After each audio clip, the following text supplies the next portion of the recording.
This is the evening news for Saturday, March 17, 2014. I'm Michael Young. Thanks for joining us. Making the headlines tonight.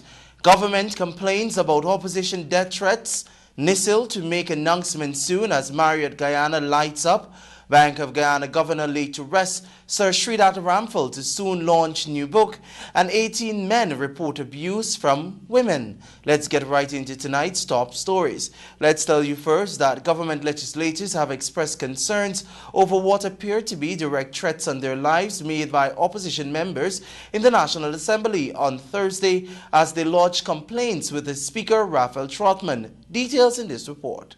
Housing and Water Minister Irfan Ali has sternly objected to a move by the opposition legislators in the National Assembly to hold up and wave pictures of former Agriculture Minister Saturday Yosaw, who was brutally murdered. Ali's objections came as the act was being done during the parliamentary debates on the controversial Berbice River Bridge toll reduction motion on Thursday.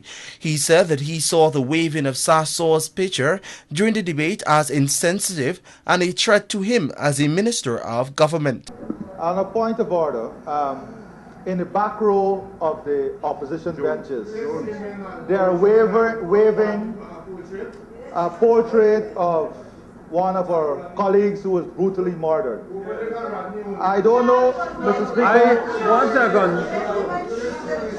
What is the point of order? Mr. Speaker, in terms of Mr. Speaker, I'm coming to my point of order. The conduct in the House. Yeah, I don't know whether you can. When you saw that portrait, what did it convey to you? Yeah, that's what it conveyed to me a threat. Pardon? It conveyed to me. I know this. Mr. Speaker, you know the circumstances. And when they raised that photograph, it conveyed to me a threat as a minister. Okay. Meanwhile, government's chief whip in the House, Gil Teixeira, also expressed concern over the actions undertaken by a Partnership for National Unity members of Parliament, as she contended that direct threats to kill her were made. The pictures were showed just now. I asked, and they kept pointing the picture and then pointing to me. And I said, do you want to kill me next? And they kept laughing and saying yes. Oh, I didn't hear that's different. That's different from me holding up on to me. Speaker, I would like to explain to you. Go ahead, but I would like to explain to you. You have raised something I'd like to explain. Because the Honourable Member, Miss Ali, was talking about the Berbice in the days under the PNC regime. And I held this up and I said, you'll have to explain this. The issue, Mr. Speaker, that is different with that. They're different with that because this is a subject of an inquiry now. This is the subject of an inquiry now. The issue with that, Mr. Speaker, is that they were threatening me. Speaker of the National Assembly, Raphael Trotman, intervened in an attempt to treat with the concerns raised by the government legislators. Both photographs of the two persons we have exposed this evening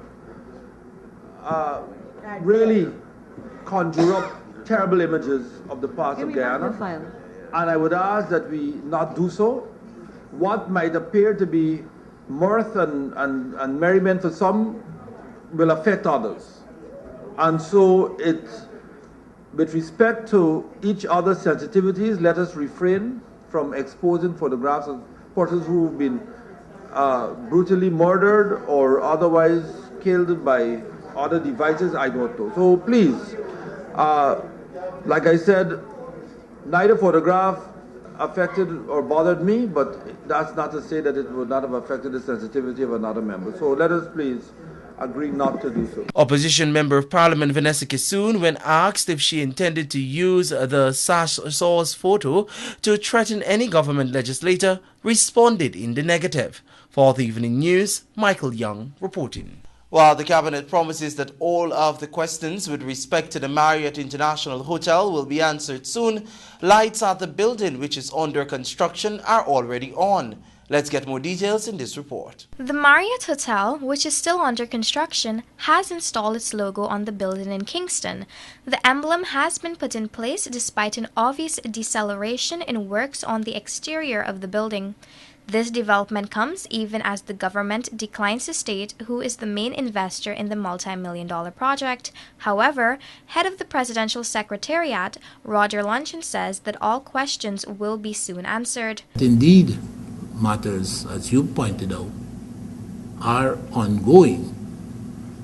And I can go further to say that I have been advised, like many members of the cabinet, and particularly because this is an initial engagement of which I am a board member, that much greater clarity would be soon provided.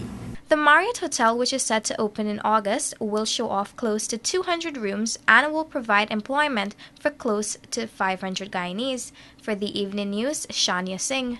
President Donald Ramotar championed the cause for the passage of the Anti-Money Laundering and Countering of the Financing of Terrorism Bill when he met with the members of the private sector last evening. Details in the Shania Singh report. With just days before the Caribbean Financial Action Task Force meets, President Donald Ramotar underscored the importance of passing the Anti-Money Laundering and Countering the Financing of Terrorism Amendment Bill 2013. Guyana is mandated to pass the amendment bill by May 29th. However, to date, the Parliamentary Special Select Committee, headed by Government's Chief Whip, Gail Teixeira, has not completed its work. That is extremely important if we are to facilitate the business sector in this country and make it easier for them to do business internationally. And as a small country, as you are well aware, with a small population as we have, foreign trade is extremely important to our welfare in this country. President Ramotar was speaking at the Georgetown Chamber of Commerce and Industries GCCI cocktail social at the Princess International Hotel.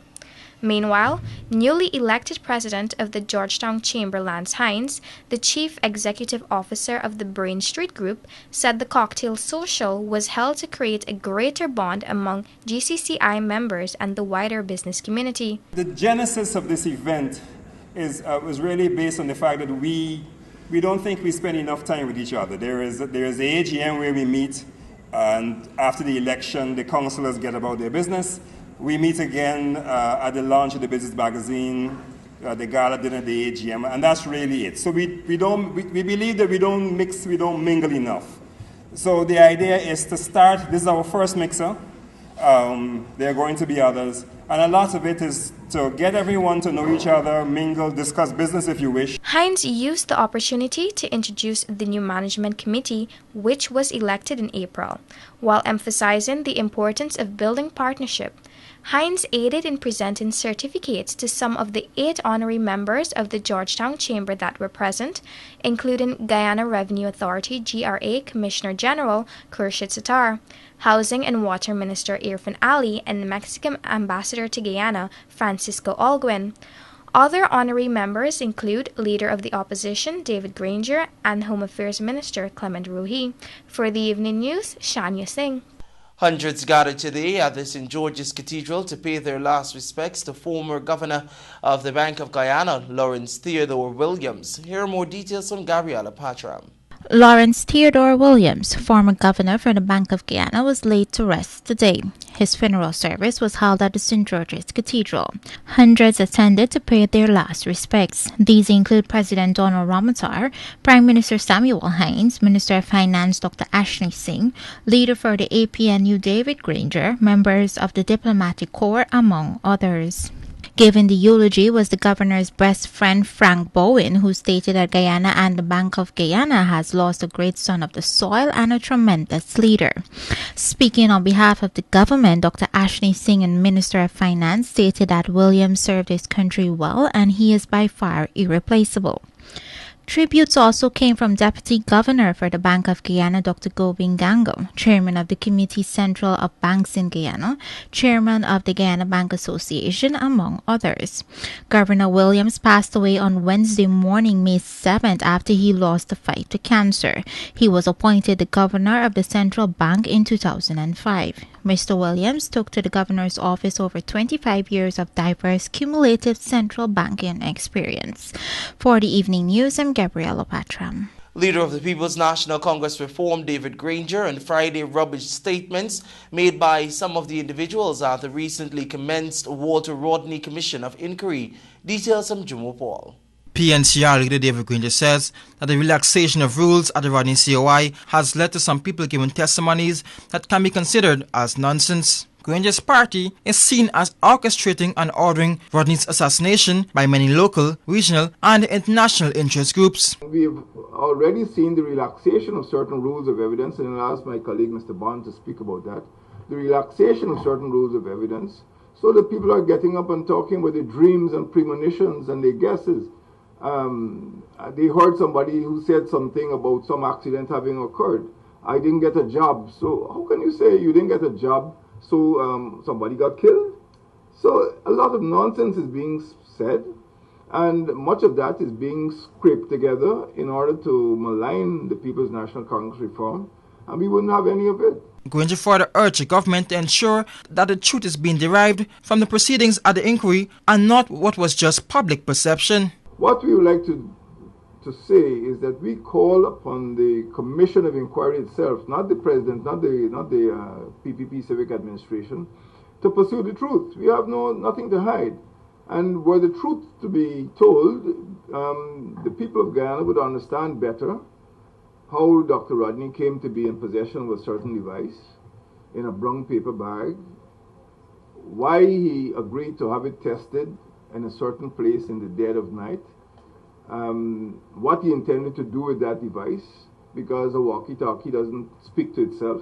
Granger said that the Commission has had 4 witnesses in 2 months and it is nowhere close to determining the circumstances surrounding Rodney's death. For the Evening News, Jumo Paul. Renowned lawyer and international diplomat Sir Sridhar Sonny Ramphal will soon launch Glimpses of a Global Life, a book outlining the central role he played in several significant events during his time as the Commonwealth Secretary General. Ramphal rose from humble origins to become a key advisor to Queen Elizabeth II as head of the Commonwealth of Nations.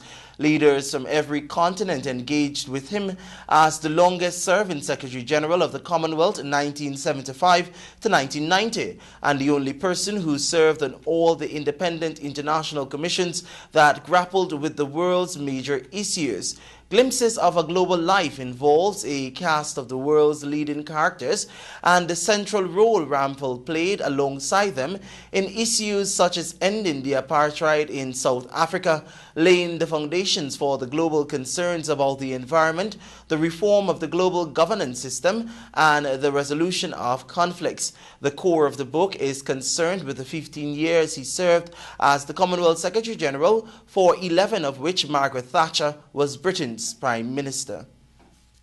Join us after these messages for more news.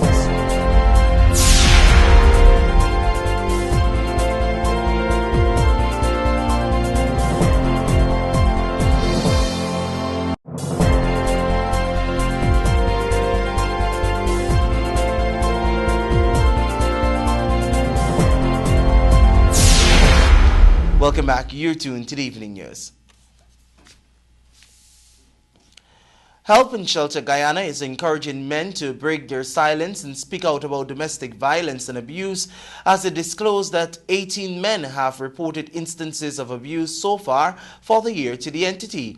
Additionally, the non-governmental organization is also working feverishly with menfolk to have them overcome the shame and pressures associated with breaking their silence in a world where men are expected to be macho and express little or no emotions under these circumstances. Speaking with this newscast today, Help and Shelter Public Education Officer Mr. Kevin Messiah confirmed that out of the 18 cases so far, 7 specifically deal with reports of men being physically abused by women. Messiah reported that there were 11 cases of reported psychological violence and abuse inflicted on men by their female counterparts.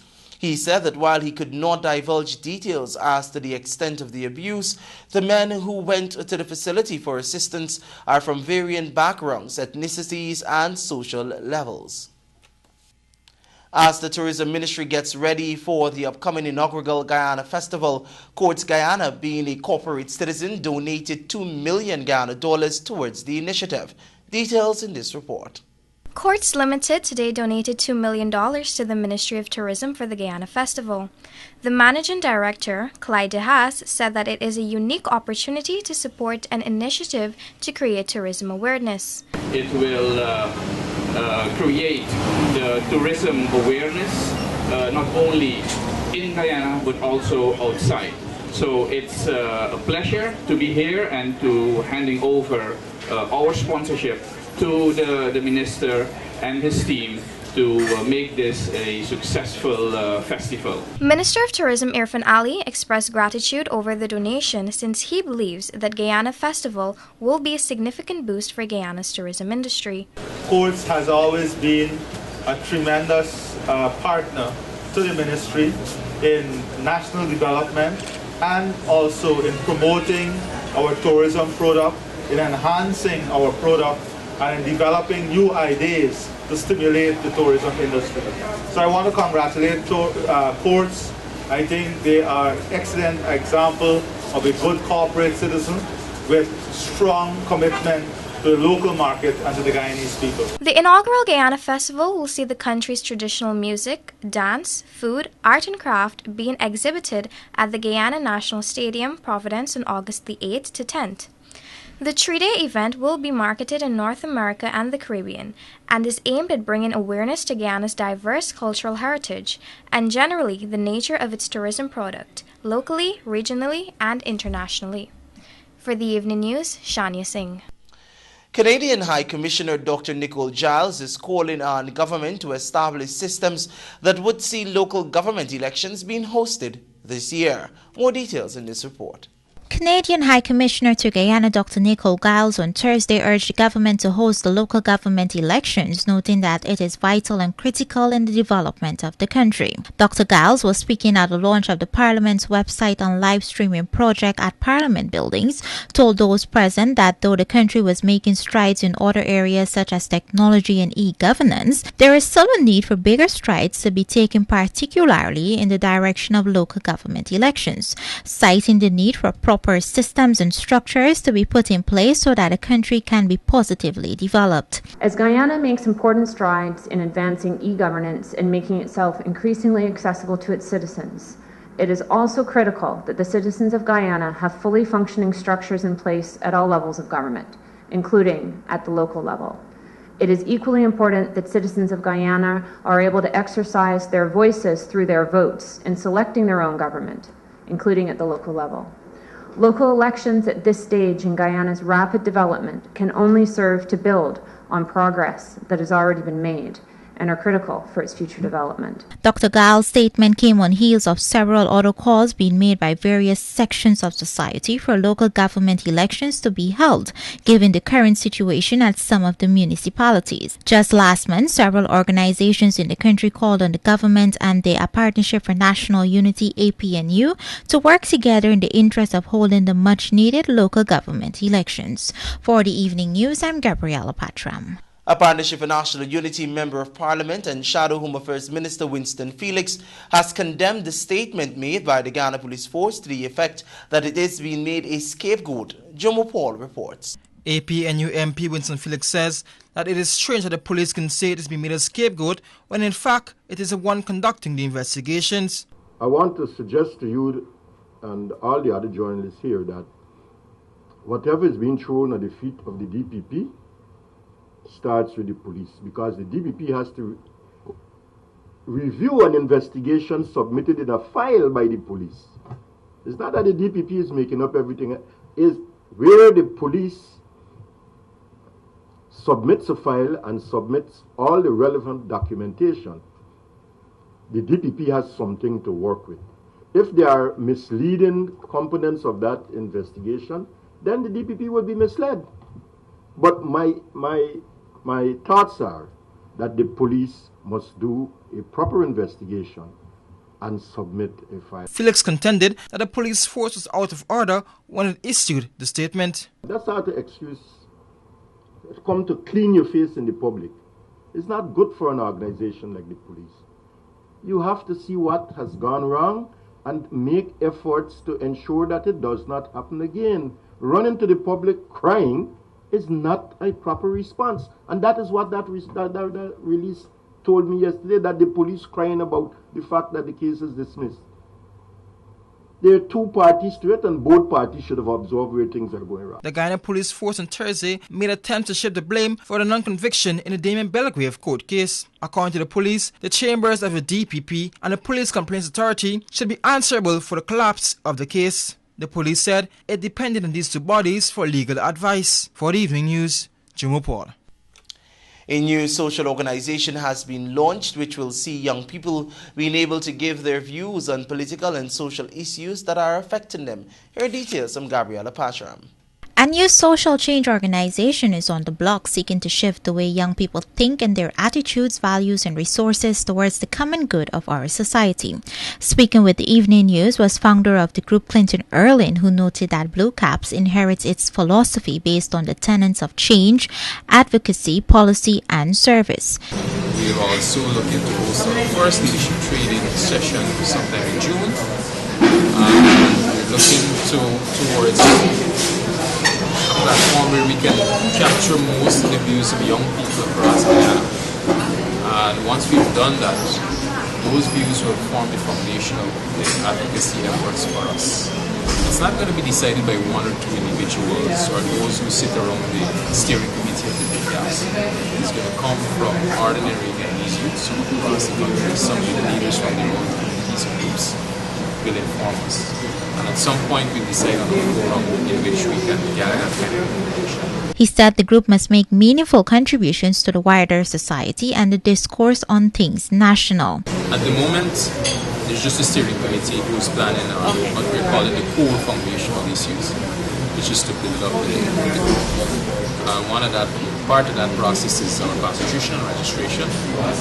I'm sure once the registration process is completed, anyone could be able to join once they have a belief that they can help their group to achieve its mission and they want to volunteer their time to do so, they can become a member.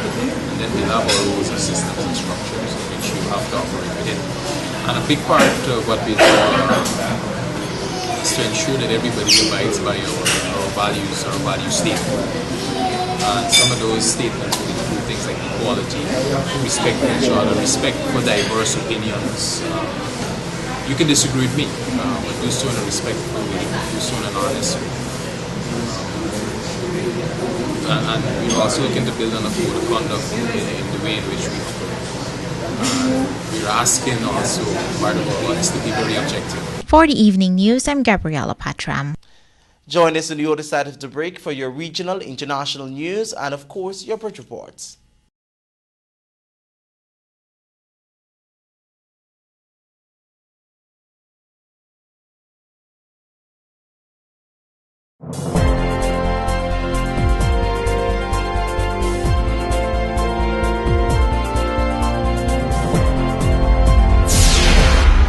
Welcome back. You're tuned to the Evening News. It's now time for a look at what's happening in the region.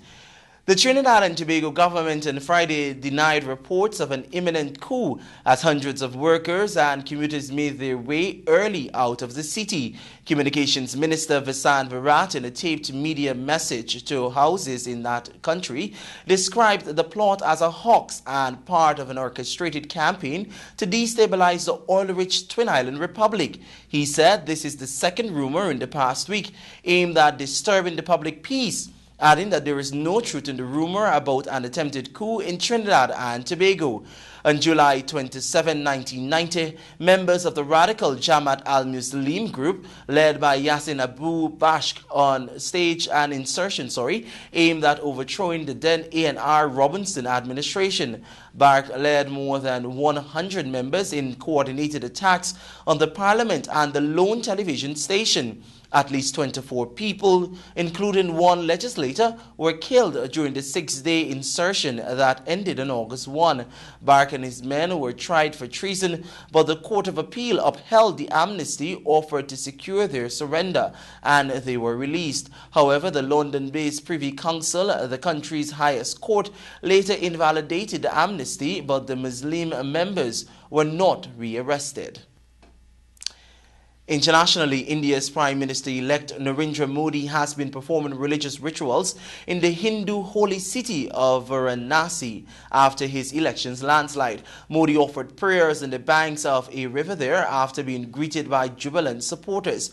Observers say the ceremony was rich in political symbolism, underlining Mr. Modi's roots. Modi, 63, also promised to clean up the river, which is considered a sacred river by Hindus. He was elected to parliament from his home state of Gujarat.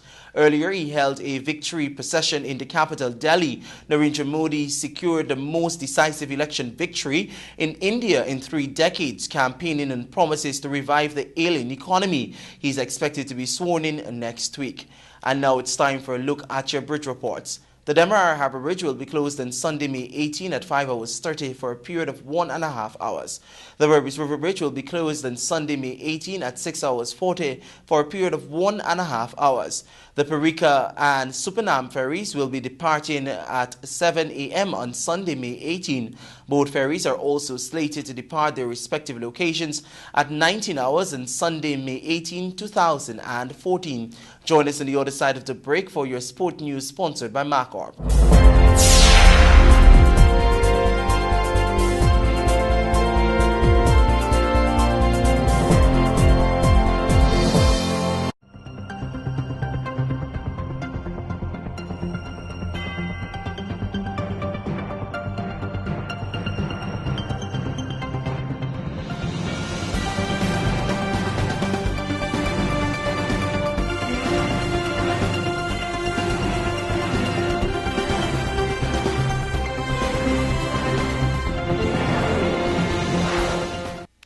Welcome back. Thanks for staying with us. This is the Evening News. It's now time for a look at what's happening in the world of sport.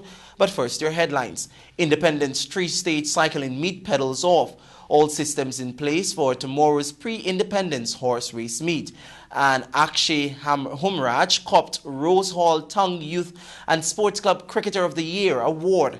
Our sportscast is brought to you with the kind compliments of MacOrp. This is the machine you asked for, and it's what we are delivering. Introducing the new CAT D2 series. Improvements made with you in mind. A mechanically controlled engine designed to cope with Guyana's toughest conditions. Lower fuel consumption and less maintenance, which reduces your owning and operating costs. The highest productivity in the market. Robust design, which is built to last. MacOrp, the only authorized Caterpillar dealer in Guyana, bringing integrated solutions for your success. Let's build Guyana together.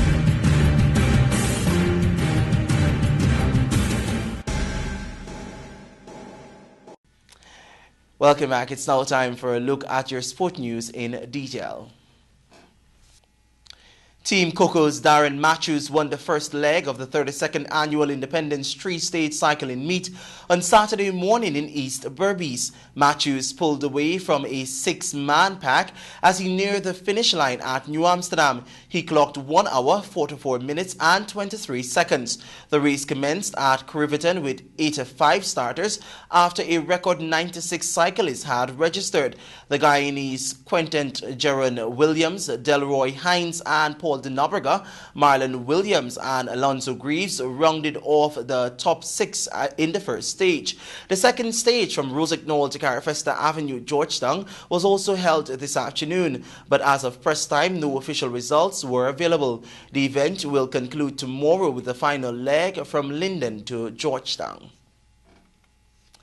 With entries stopping in excess of 60 of the country's top race horses, a fabulous day of racing is anticipated tomorrow when the Kennard Memorial Turf Club stages its pre-independence horse race meet at the club's racetrack, Bushlot Farm, Quarantine, Berbice. Retired Chancellor of the Judiciary and President of the KMTC, Cecil Kennard, in an invited comment on Saturday indicated that organizers have already put all systems in place for the race meet and assured of exciting action caution, especially since jockeys and their mounts will be competing under improved track conditions. Further, Kennard stressed that the event is being conducted under the rules of the Guyana Horse Racing Authority, and all of the rules of the local governing body will be in effect. Horse owners are asked to have their animals examined by the vet by 11 hours. 6 races are slated for today's event, and as usual, there will be lots of excitement for the turfs and lucrative prize packages for the top